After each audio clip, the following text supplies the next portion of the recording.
Hello, everyone, and ready for another exciting edition of Training Unleashed. First, I want to thank my sponsors, C-Suite TV and Radio. Without them, I wouldn't have a show. Big announcement, we are going to be on YouTube and have our YouTube channel probably by the time you watch this episode, so check that out. Today, I have Saeks. This is a gentleman I truly admire. He is a Hall of Fame speaker. I'm going to tell you something, that is a big deal. I've heard him speak many times. He's inspiring, but he's also a true expert in the area of marketing. And our focus today is going to be not on marketing per se, but marketing and how do you train people to be effective and how do you train the organization to support the marketing efforts. I know I've said a lot. So Ford, my first question to you is, why does training matter to someone who's all about marketing? Well, thank you so much for having me as a featured guest on your show. Well, I would just say this, it's important to know the background. This isn't a book report. I started training, at 15 years old with my companies. I've had 17 different companies. And I've had to train my staff throughout that. My largest company had 140 employees. I've invented products in automotive, childcare, sporting goods, and healthcare. And along the way, I've made products in every channel of distribution. Now, when I did all that, then people started to come to me saying, how do you do that? Well, that led to speaking, that led to coaching and consulting. So, Evan, what I did was I spent 3 years on the road for the public seminar companies called Skill Path, Career Track, Fred Pryor Seminars, National Seminars Group, and a host of others, where I created curriculum for trainers. I did the industrial design on that. I did the train the trainer programs on that. And then I was the top trainer for Speak to Sell, where you could speak for free and sell at the back of the room. So along the way, that's where I got my feet wet with the understanding of training, because see, training isn't something you did, it's something you do. And so the foundation, regardless of what the topic is, mine happens to be on business growth. Marketing is a subset of that. But so people come to me now because they want to accelerate their business. They want to expand their brand awareness. They want to get more ideal clients. They want to build their lists. They want to get new and repeat sales. And then, of course, they want to improve operations. Now, that's a lot to take in a little introduction, but that kind of sets the stage for why should people listen to me. I don't think I know everything. I do know a lot. I will say this, Evan, that the more I've learned, the more I know I don't know. So I'm very humble. And but I also am very opinionated because I've spent my own money, 7 figures, multiple times, to really figure out what works and what doesn't as it relates to training and marketing. Yeah.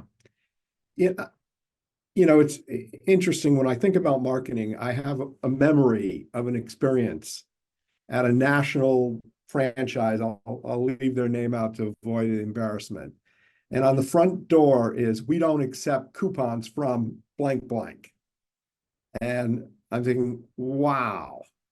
So maybe we could just take a little bit and talk about the importance of coordinating marketing with the entire team within the organization. And what are some things that the best companies do to train the staff and the people to actually know what their marketing is? Well, I think it's really important that you connect the right value proposition to the right market using the proper method. So whether you work for a business or you're in business, whether you're a franchise brand, franchisee, train the trainer, member of an association, it doesn't matter. At the end of the day, the purpose of communication is the response it elicits. So if you're not getting the response that you want, whether it's from your internal employees, your staff, or external customers, it's because the message or the method or the combination of it isn't in alignment. So the example you gave, they probably had a good reason for thinking, hey, we need to tell everybody that we don't accept coupons from XYZ company. But what they didn't really understand is the customer experience. And so, you really need to look at your business model and your communications through the eyes of the customer. Now, I realize that sounds very basic, but it's so true. I mean, I was doing a presentation to a group of community bankers, and I asked from the front of the stage, what's your value proposition? Why should someone bank with you over the competition that's right next door? And everybody said, service. We're all about service, personal attention. I mean, everybody's website said the same thing. In fact, if your listeners can't sleep, just go to your local community bank's website and read their website, because it'll put you into a coma in about 2 seconds. So, so I got on stage. I said, let me have a volunteer. Volunteer comes up, And I said, so you're known, what are you known for? Oh, we're all about service. We're all about service. And so I said, great. So I grabbed my cell phone and I said, what's your phone number? He goes, what are you doing? I said, I'm calling your bank. So I called the bank. And of course I had a microphone. I had a little lav on at the Yeah. time. And they answer. And of course the whole room can hear. They transferred me twice, never asked me any messages. I asked, why should I bank with you over the competition? They said, well, we don't know. Why are you asking? Like, they were not prepared. So what happens, back to your conversation, is as a leadership of your organization, you really need to map out your customer journey, and you need to look at all the touch points, from a suspect to a prospect to a qualified prospect to a lead to a customer or a client or to an advocate. And that's a pretty long chain, right? And then you need to look at the touch points that are involved in those things, so you can then determine, is everything connected? Because I've done work as a marketing agency for clients where we generated tons of leads, but then their salespeople were overwhelmed and they weren't calling people back, and they got a bad reputation for not calling back. You really do need to look at the whole chain, not just one piece. Totally agree with you. And so many times you go into stores because of marketing, been driven in, they have some kind of special, and then no one in the store knows what it is. They don't know what it And is, or they're confused on how to take the coupon or the discount code, or get whatever the offer is. yeah, and a lot of companies, this name of the show is Training Unleashed. The premise is that companies don't value training. Is how do you get the training people and the marketing people in the same room and to talk and have them work together? And really, really important. As we talk, I have an odd thought, because some of the best marketing I've ever seen was Apple, where they're doing TV commercials where they're actually training their customers on how to use an iPhone or other product. Because if somebody sees these ads, they're going to instantly know how to enjoy their phones more. And so I'm not really sure the point for it I'm making here is, but sometimes marketing can be training. Train your customer, train your staff, because people see it in the marketing, they feel it. Does this make sense? Yeah, it goes back to the comment of, communication is a response that elicits. So whether you're training, leading, managing, working on your team culture, onboarding a new staff member, onboarding a new client, it's communication. And what's important, what I've found in working with large brands and small brands all over the world, is that the cultures of how people consume information, I wouldn't say cultures, but the methodology of how people consume information, the shorter attention spans, the ability to work across generations and political divides and all the other things that are going on right now in the world. And so, it goes back to the first question, uh, is this the right message? What are my conditions of satisfaction? How am I going to measure success? And, if it goes back to keeping it simple. If you're not getting the response you want, go back to the communication, because you're either sending the wrong message or you're sending the wrong message through the wrong method. Maybe you're doing video, it needs to be text, or maybe you're doing text, it needs to be video, or so forth. So just like when you started this episode, you're now expanding the delivery of these episodes, and you're giving people more methods. You're saying, hey, everybody, welcome to the show today. Make sure you check out our YouTube channel, subscribe to the channel to get updates on how to improve your training. Well, you're now giving another delivery method, building social proof and credibility, where more you can reach a wider audience. It's the same reason I'm a guest on your show. I mean, Yeah. I'm familiar with you. We've done events together, and we've seen each other. We're in each other with each other. I've been a in guest on Phoenix. you. I've been a guest on your Yes, show. absolutely. And that's why Yeah. we do these shows. As long as it's, and for those of you doing shows like today, I'm only focused on giving you value. I'm not trying to sell anything. If I do my job right and you're curious, you'll go to Google and you'll type in Ford Saeks, Saeks. If you're listening to just the audio of this, just Google my name, and then you'll know all of more than you ever wanted to know. Yeah. So I always love it when I've guests that can tell stories of some kind of marketing event where all the pieces came together. Maybe it Sure. was a difficult challenge or something. Maybe you could share an experience like that and use that as a framework to discuss how this all comes together in something that's incredibly powerful. Well, certainly. So I'll just pick one. One of the stories I could share is I was Olympic caliper speed skater, and then I got into cycling and I became a pro cyclist. Categories 1 through 5 are pro. I was a category 3, so I wasn't like at the Tour de France or anything. So just a full disclaimer out there for you trolls that might want to follow. But I was very successful in the cycling world, and so I invented a sporting goods product.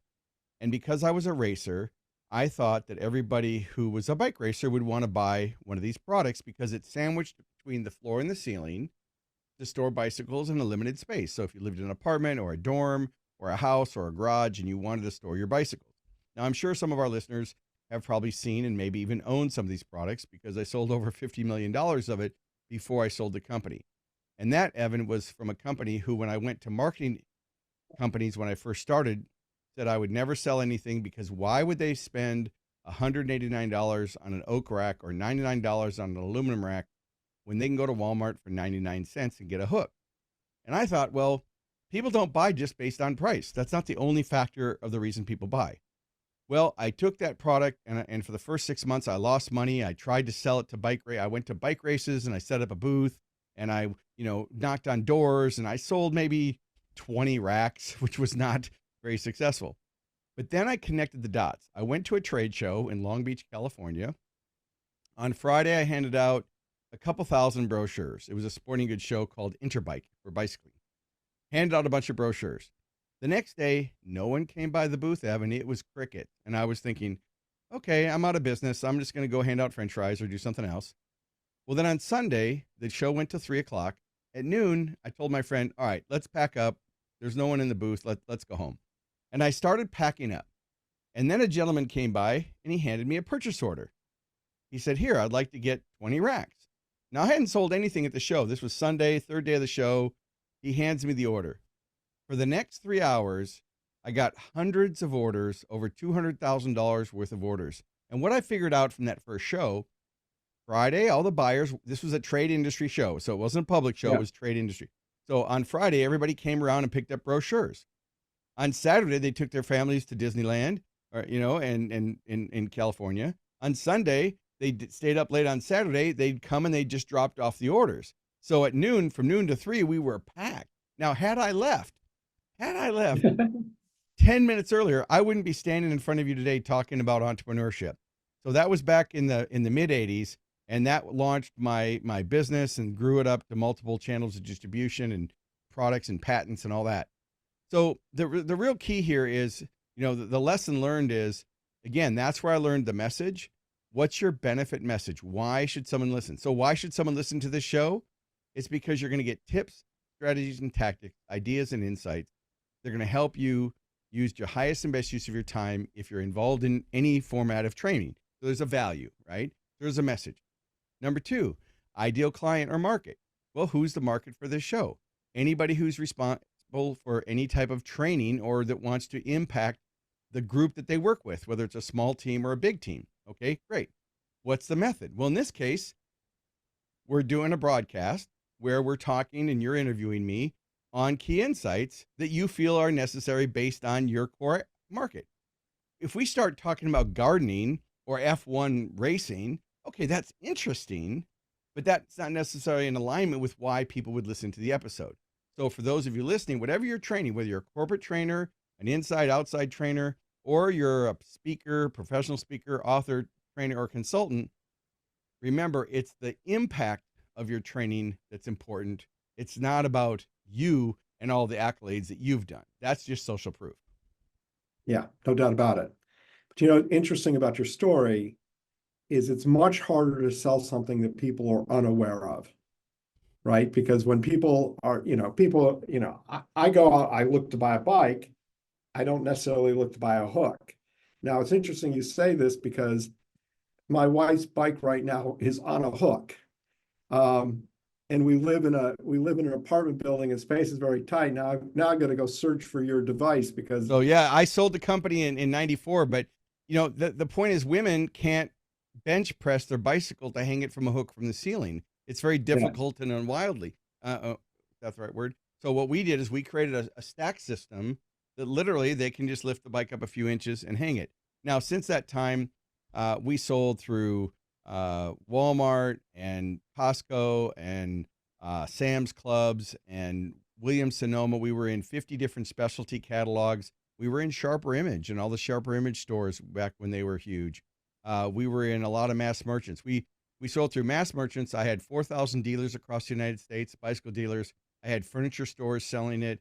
I had manufacturers rep. I exported the product because I did it through a lot of channels of distribution, and each channel was different. See, when we sold the product in Williams Sonoma, it was a home furnishing product. It was a home organization product. Women were buying our product. When I went and sold it in Performance Bicycle, it was a bicycle accessory. So it was different. But when we sold it in the bicycle shops, we had to take the bikes off it because people just looked at the bike, not the rack. I'm going to make an assumption, which I may be very well wrong, and feel free to tell me I'm wrong, is when you were in Williams Sonoma or in a bike shop, there was probably no formal training program on your product. And you had to train people by how you merchandised and displayed your product, because it wasn't really likely that you were going to get Williams Sonoma to do a meeting and explain to everyone how to present your product. No, in fact, I'll tell you a little secret I haven't shared online ever. When I wanted to get into Target stores, I always liked Target. I just thought it was a classier store. And I went and got all the Sunday clippings of, and this is for those of you millennials don't know what a newspaper is, but they used to actually deliver a newspaper, and in it there was coupons and things. And so I went and got the Target insert, and this was before computers, so I had to use a scissors and a glue stick, and I literally made mock-up flyers that would go inside a newspaper promoting my products along with their other products. So I actually cut other products out, and I showed it as if this is what it would look like.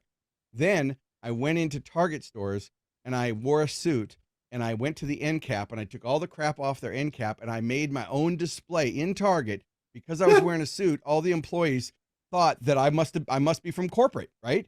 So me and my friend, we were dressed in suits, and we took a professional photo shoot in the Target store. Then I showed up at the Target corporate office, and I went in and I got a meeting, a buyer's meeting, and I said, I would like to show you your next best-selling product. And I showed them the newspaper ads and the in-store promotions, and the buyer looked at me and said, that's a great which store is that in? Are you working with another buyer? And I said, no, I wanted to visually show them what the product would look like, because I had done my research and I knew that Target has what's called, and a lot of stores do have what's called planograms, just like a grocery store.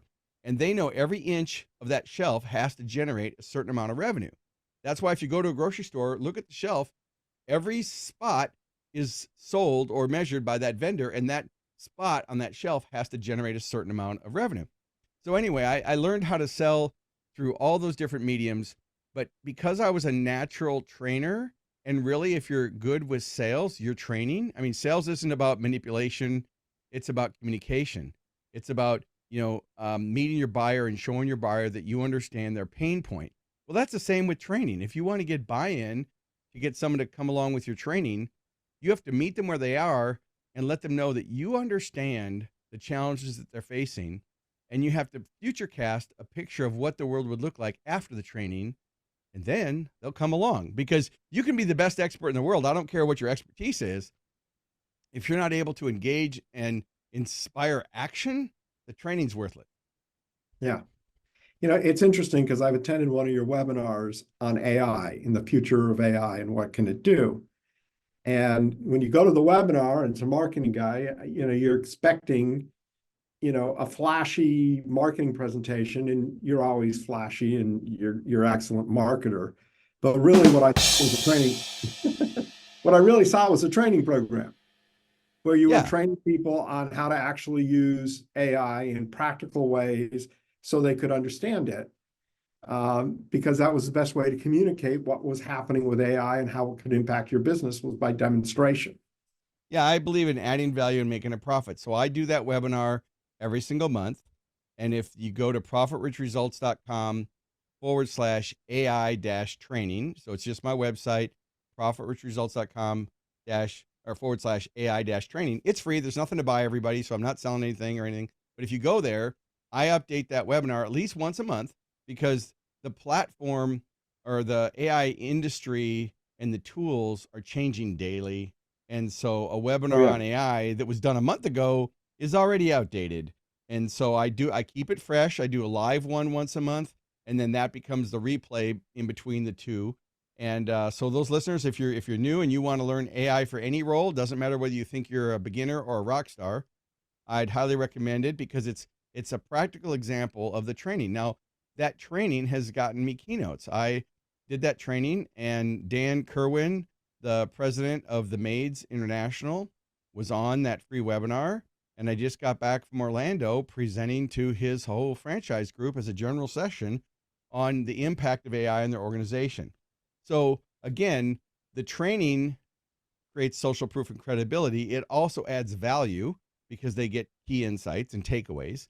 It's not death by PowerPoint. It's you have to be able to inspire action. So it's mindset, strategies, and tactics. If you're not impacting all three, you're probably going to fail at your training. Say that again, a little slower for the audience, because I Sure. think it's really important. So I have found that no matter where someone is in the growth of their business or the growth of their career, that there's this gap between where they are and where they want to go. And I have found that gap always, doesn't matter what the topic is, always comes down to three variables. First, mindset. Do you have a belief that you can do it? Do you have a belief that it's possible? Are you open-minded? Are you a critical thinker? If you have a belief that isn't serving you, get some new beliefs, because a lot of people just have beliefs. Oh, it won't work. Pay-per-click doesn't work.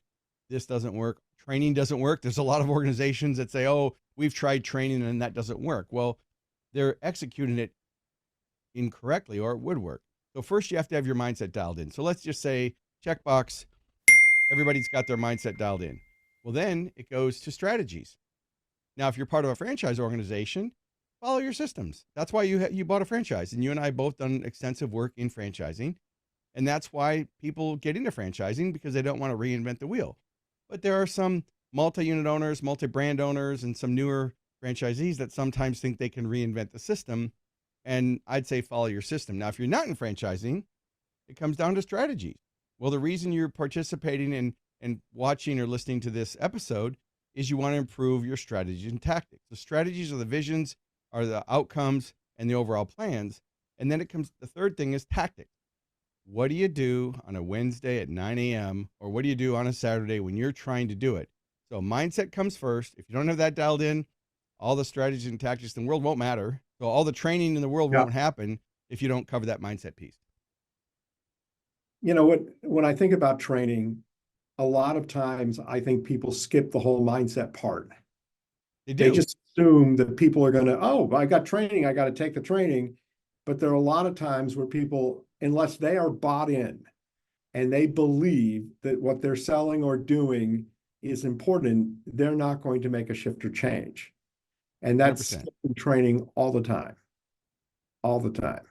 Yeah, and training, what I've found in working with a lot of organizations, developing training, working with learning management systems, writing, books. We've published over 300 books between myself and my clients. Now, I didn't write 300 books, full disclaimer.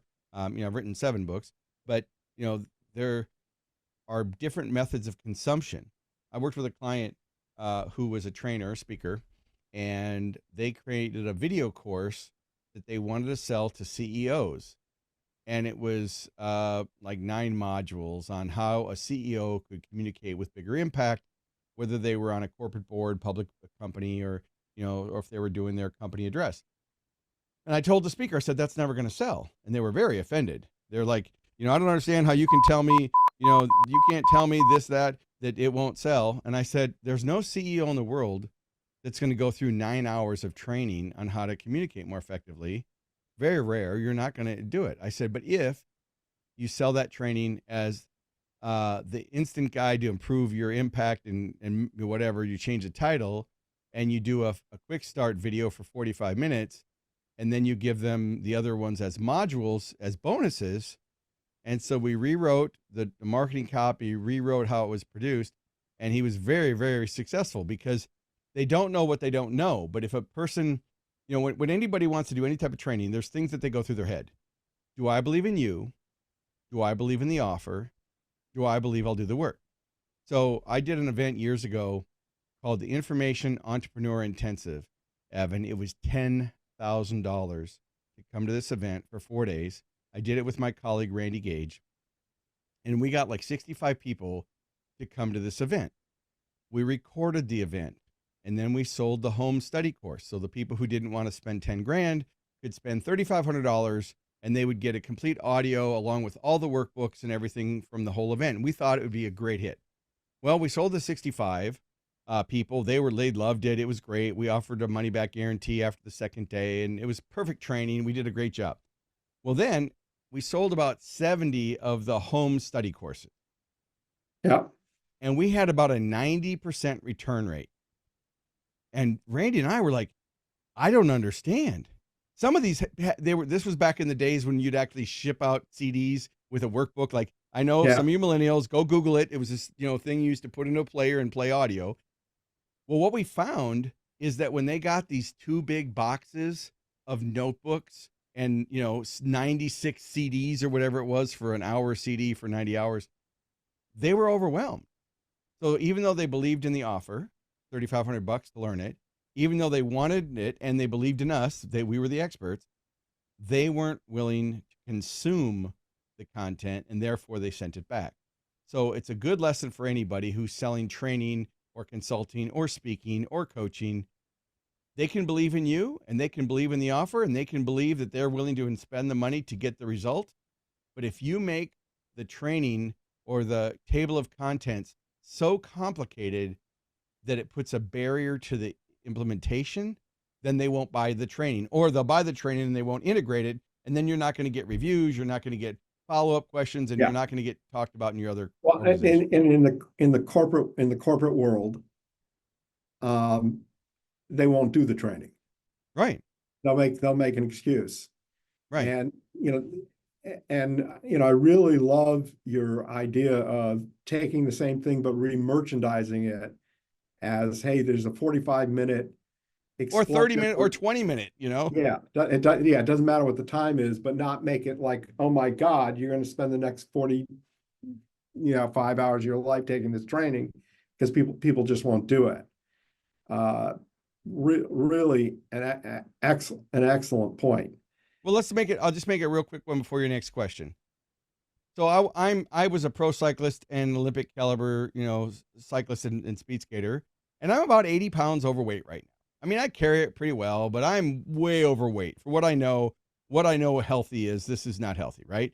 And so I have looked at experts that I could use and hire to help coach me. Now I control the fork. I have an Orange Theory membership. I have a YMCA membership. I have a home gym. I have bicycles. I'm going to ride actually this afternoon. I have every tool, but goes back to mindset, strategy, and tactics. So I was going to hire a coach, and they were a mindset coach, and they had all this stuff, but I had to go through the mindset piece. I love, because I love personal growth and development. That was no problem.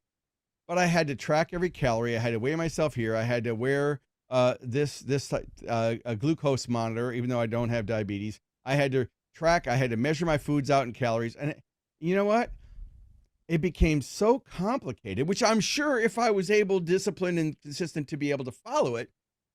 But if you make the implementation of your training so difficult that the user won't do it, it didn't mean that the training wouldn't work. It's just, am I going to do flexibility, mindset, functional movement, strength training, cardio, and high impact eat keto? Like there was so much to do that I thought, you know what? I'm just going to let it go, and I'm going to be conscious of what I eat. I'm going to cut sugar out. I'm going to increase my protein, and I'm going to use common sense. And I started to drop more weight. Now it might not be the most scientific, and I'm not telling anybody what to do. And I just want to say this disclaimer for those of you recording this episode. This episode is for information and educational purposes only. If you love what we're doing, thank Evan and the team at C-Suite. If you don't like what you're doing, you can come troll me. Okay, that's it. I just kind of give an interesting swap on the idea of shortness.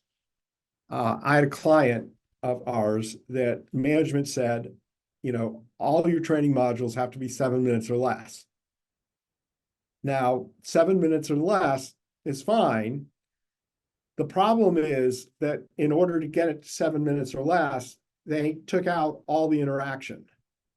So really good training is, hey, this is what you need to know, and now you get to demonstrate usage.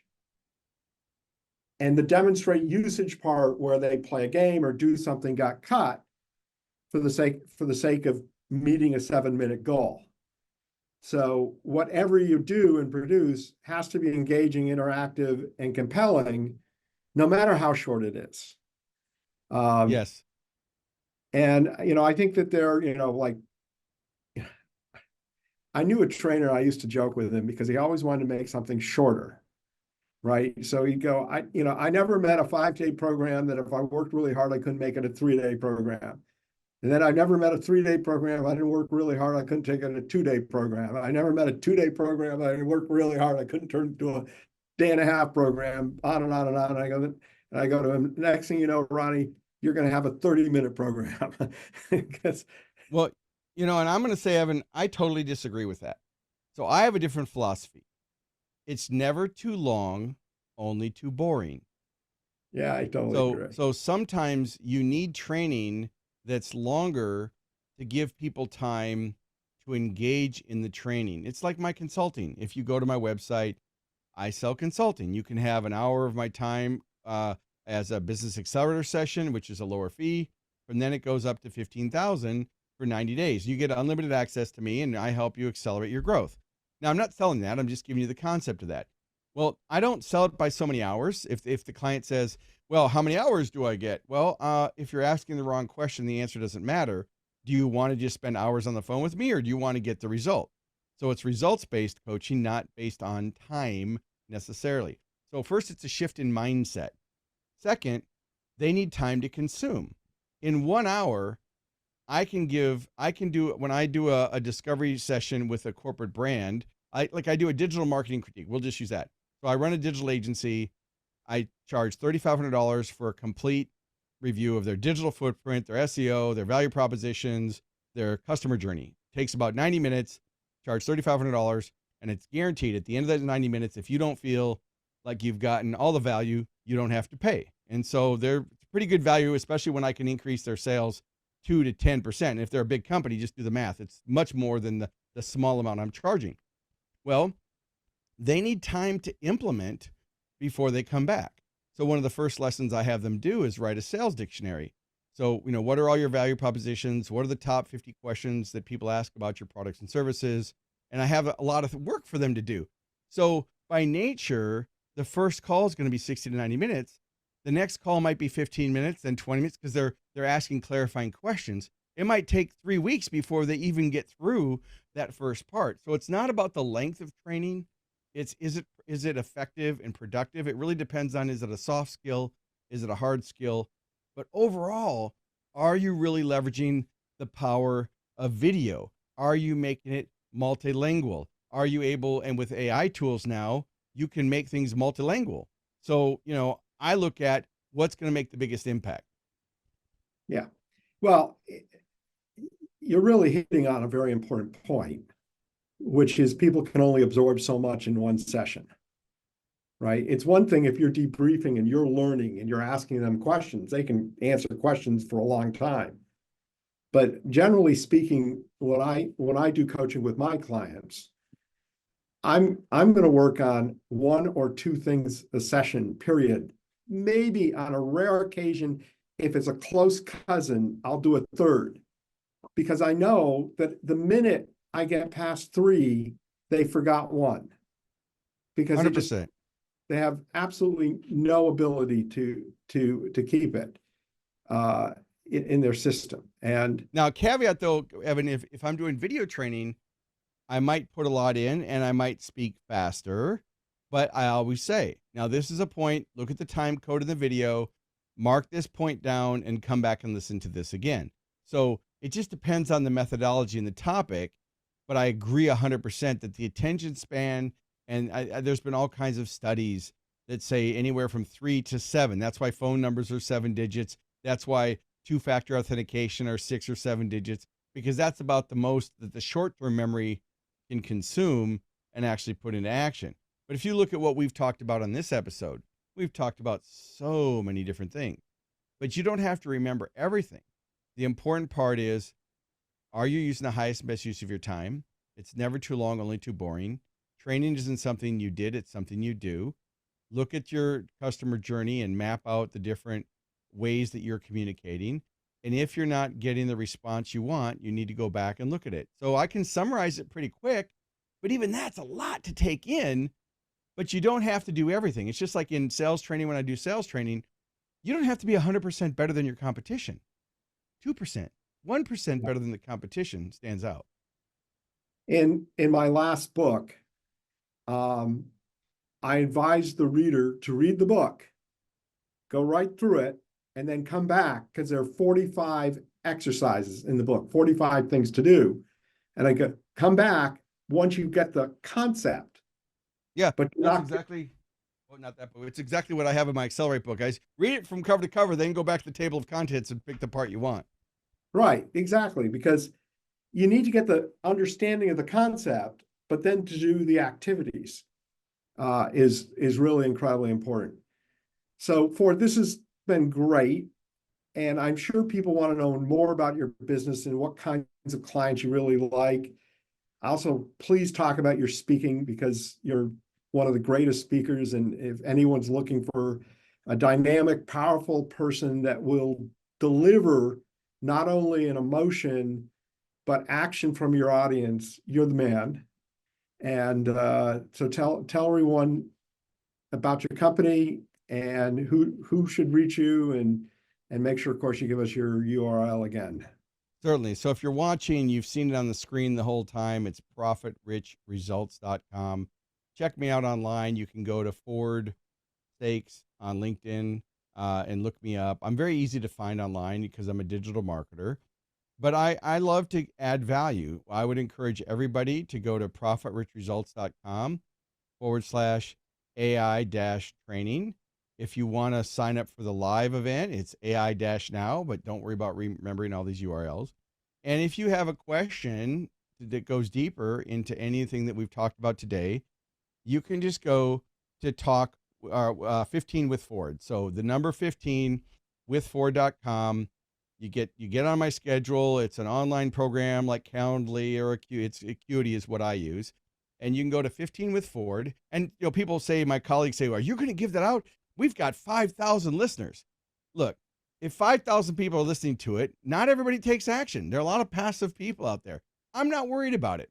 If there's something I can add value to, click the link. We'll jump on. If it's not a good fit, we can get off the call. We don't have to spend the 15 minutes. But I'd say just connect with me on LinkedIn or ask me your tough questions. If you've got a question related to AI or training or any of the modalities for accelerating a business, you want to get more customers, expand your market share, build your list, get leads and referrals, increase new and repeat sales, or improve operations, which that's a lot, right? That's a lot, anything having to do with business. And, I will say this from a marketing standpoint real quick as we wrap up, that originally I was known for marketing. But what I found was corporate executives saw that as a department. So I wasn't getting the executive level. As soon as I changed my title to Business Growth Accelerator, well, now the C-level wants to talk to me. And I'm a C-suite advisor just like you. I'm on the C-suite network. And the reason I am is because it's any corporation, B2B or B2C, if they're in business, they usually want to accelerate that growth. And that's the benefit. And that's the difference between marketing. See, accelerating growth is the benefit. Marketing is the feature. You always want to lead with benefits and substantiate your claims with features. So that's everything I had for today. That's what I got. Yeah. Well, lots of offers. I just want to make sure everyone knows last name is spelled Saeks. Yep. Profitrichresults.com. 15, the number 15. What was the rest of that URL? 15 with Ford. Just very simple. The number 15 with Ford.com. Type it in, but again, if you're listening to this in your car, just Google my name or go to Evan's website. You'll see the episode or look in the show notes. Very easy to find online. So, Ford, we always end the show with, if you have one tip to share with the audience, what would that one tip be? I would say just don't sit on the sidelines for AI. AI is going to impact and disrupt every organization. I was in Phoenix last week. I took a driverless taxi. What's that going to do to the economy? And it worked perfectly, by the way. At first, it was a little weird, and then I got real comfortable. So I would say for your listeners and viewers, the number one thing I would say is make sure you're staying current. Use the tools. Go get an account at chat.openai.com. Start playing with it for personal reasons. Now, there's all kinds of do's and don'ts. I don't want to get into that as we wrap up. But I would say pay attention to what's happening in AI because it's going to disrupt families, education, communication, social impact. It's going to impact everything. And it's rapidly accelerating. It's 400% smarter than the smartest human, even though it's basically a fancy autocomplete. Yeah. But it simulates reality. So I would say there's one tip. And then as a bonus tip, training isn't something you did. So if you've got people on your team that you get that training, or if someone comes into my company as an employee and say, well, I have a degree from college. Well, 2 weeks after you left the college, that degree is obsolete.